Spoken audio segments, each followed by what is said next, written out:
जैसे कोई दो भाई है ना, दो भाइयों में क्या होता है, बंटवारा होता है। तो बहुत सारे क्या करते हैं कि अपने पुत्र की खातिर वो अपने भाई का हिस्सा तक रख लेता है पुत्र की खातिर, परंतु वह अनभिज्ञ यह नहीं जानता है कि तूने जो कर्म किया है उसका फल तुझे ही प्राप्त होगा, ना कि तेरे पुत्र को। दूसरे की जमीन को, दूसरे की जायदाद को, दूसरे की जोरों को हड़प लेना महापाप है। और ये जो हम कर्म करते हैं, इस कर्म के माध्यम से आपको उसका फल अवश्य मिलेगा, वो फल बदलेगा नहीं। कर्म प्रधान विश्व रचि राखा, इस कर्म के आधार पर ही इस संसार की रचना होती है। हम करते हैं ना अपने, मेरे लिए, मेरे पुत्र के लिए ज्यादा हो जाएगा, मेरे पुत्र के लिए बढ़िया हो जाएगा, परंतु हम यह भूल रहे हैं कि जो हम ये कर्म कर रहे हैं ना, अपने किसी सगे संबंधी यानी कि अपने भाई की जमीन को, जायदाद को, उसकी हिस्सेदारी को हड़प रहे हैं ना, वो आपके लिए ऐसा मीठा जहर है जो इस लोक में तो आपको बीमारी इत्यादि में कहीं ना कहीं निकलेगा, लेकिन पारलोक में जब आप वहां जाओगे यमराज के दरवाजे में, तो वहां पर वो कर्म का फल जो है चित्रगुप्त के माध्यम के द्वारा यमराज जब निकालेगा तो उसका फल आपको जरूर प्राप्त होगा। और आपका पुत्र तो अबोध था, बालक था, उसे तो कुछ पता भी नहीं, सुखी तो वह भी नहीं रहेगा, सुखी तो वो भी नहीं रहेगा, परंतु इसका फल आपको प्राप्त होगा। ऐसा तो सन्यासी बोले कि हे पंडित जी, आप बहुत बड़े विद्वान हैं, पढ़े लिखे मालूम होते हैं, ऐसी भ्रमात्मक बातें आप क्यों करते हो? किसने तुमको बहका दिया है कि संतान से सुख मिलता है? संतान से सुख नहीं मिलता है, संतान से सदगति होती है। सुना है तुमने कहीं, संतते सगरो दुखम वा पांगम पुरा यथा। सागर के 60,000 पुत्र थे कहते, परंतु दुख को प्राप्त हुए सबके सब नष्ट हो गए, उल्टा काम कर दिया। जरूरी नहीं है कि हमारे संतति जो होगी वो काबिल ही बनेगी, वो आपको धक्के मार के बाहर निकालेगा।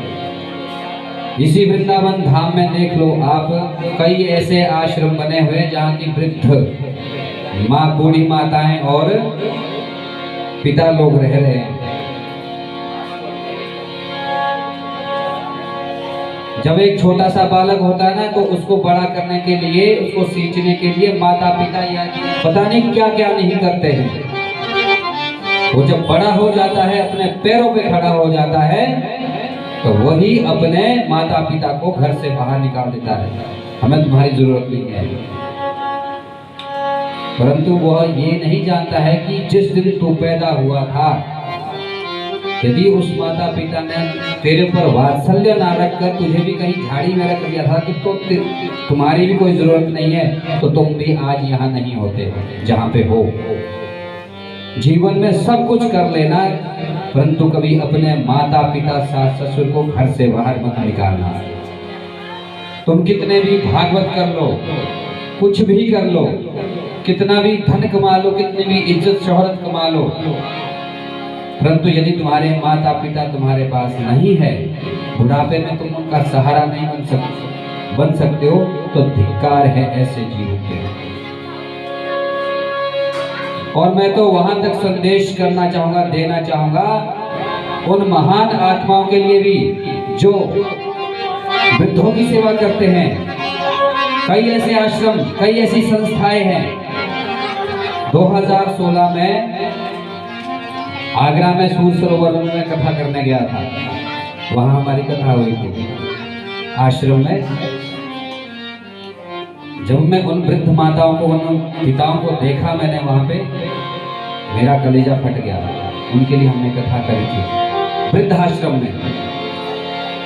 माता पिता को छोड़ दिया,